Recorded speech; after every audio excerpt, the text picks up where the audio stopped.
విద్యార్థులు welcome to GSR power biology. మొన్న ఎపిసోడ్లో వేసిన ప్రశ్నలకు కొంతమంది చాలా చక్కగా సమాధానం చెప్పారు. చాలా ఆలోచించి దానికి కొంతమంది సమాధానం చెప్పారు. చాలా బాగుంది, వెరీ గుడ్. ఇలా అలవాటు చేసుకుంటే ట్రిక్గా వేసిన ప్రశ్నలకి సమాధానాలు మీరు చెప్పచ్చు. సరే, మీ సమాధానాలను చూశాను.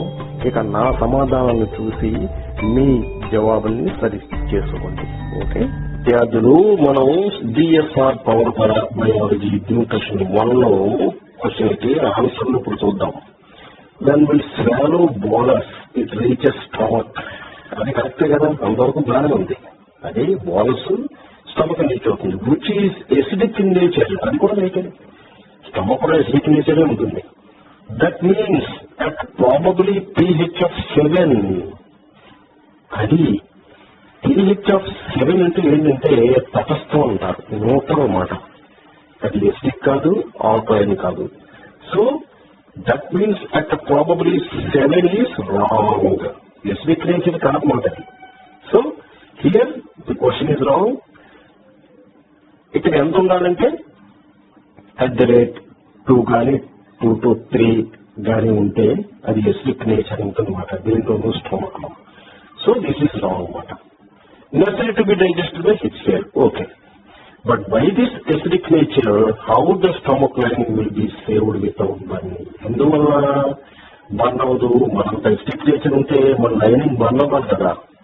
ఓకే, ఎందుకవుదంటే మ్యూకస్ మెంబ్రేన్ మనకి స్టమక్ ని కాపాడుతూ ఉంటుంది అన్నమాట అది. ఓకే, అర్థమైందా విద్యార్థులు?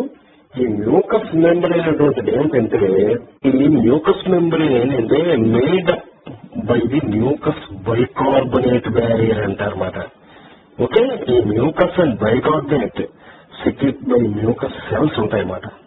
ఓకే, అది ఒక రకమైనటువంటి గ్రేడియంట్ అని అర్థమైందా? ఓకే, pH గ్రేడియంట్ ని ఏం చేస్తుందంటే అది మెయింటైన్ చేస్తూ ఉంటుంది అన్నమాట by the epithelial surface cells of the surface. Okay, అది న్యూట్రలైజ్ చేస్తూ ఉంటుంది pH. అందువల్ల ఆ లైనింగ్ అనేటువంటిది బర్న్ అవ్వకుండా కాపాడబడుతుంది.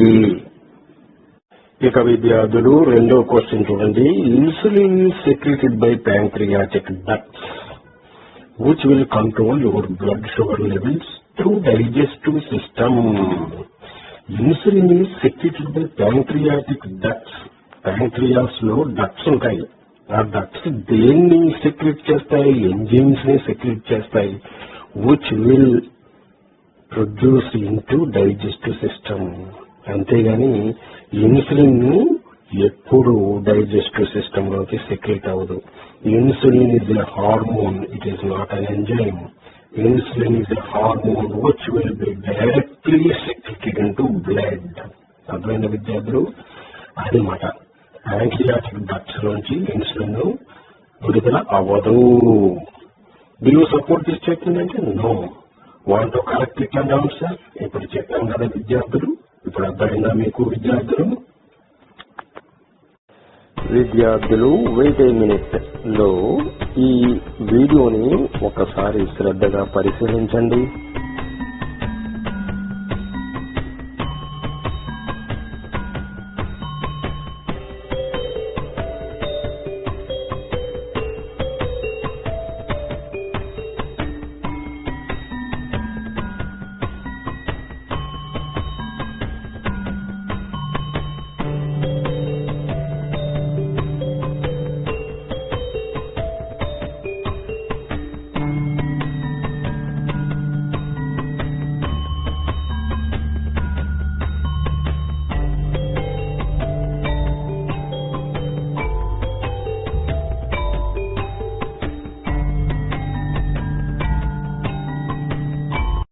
ఇక సెక్షువల్ రీప్రొడక్షన్ లో చూడండి, ఎగ్ ఓవం అంటారన్నమాట. ఓవము ఫెలోపియన్ ట్యూబ్ లోకి వచ్చి అక్కడ నిలిచి ఉంటుందన్నమాట. అది 23 pairs క్రోమోజోమ్స్ ని క్యారీ చేస్తూ ఉంటుంది. అర్థమైందా? ఫ్లాయిడ్.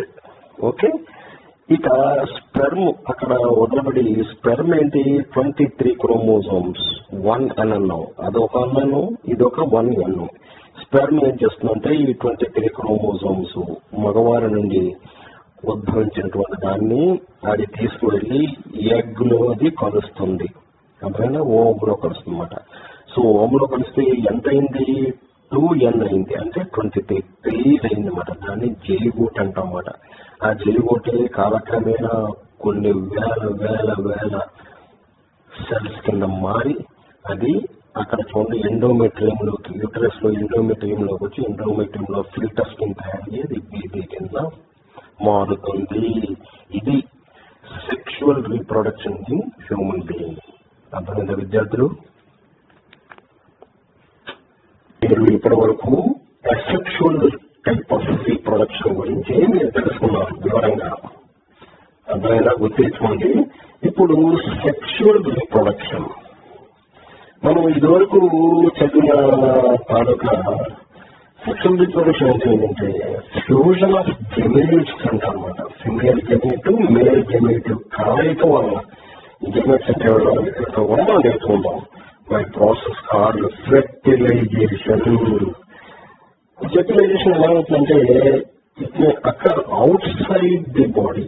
బాడీ అవుట్ సైడ్ అవ్వచ్చు ఫెర్టిలైజేషన్ అంటే బాడీ లోపల inside of the female body కూడా అవడానికి ఆస్కారం ఉందన్నమాట.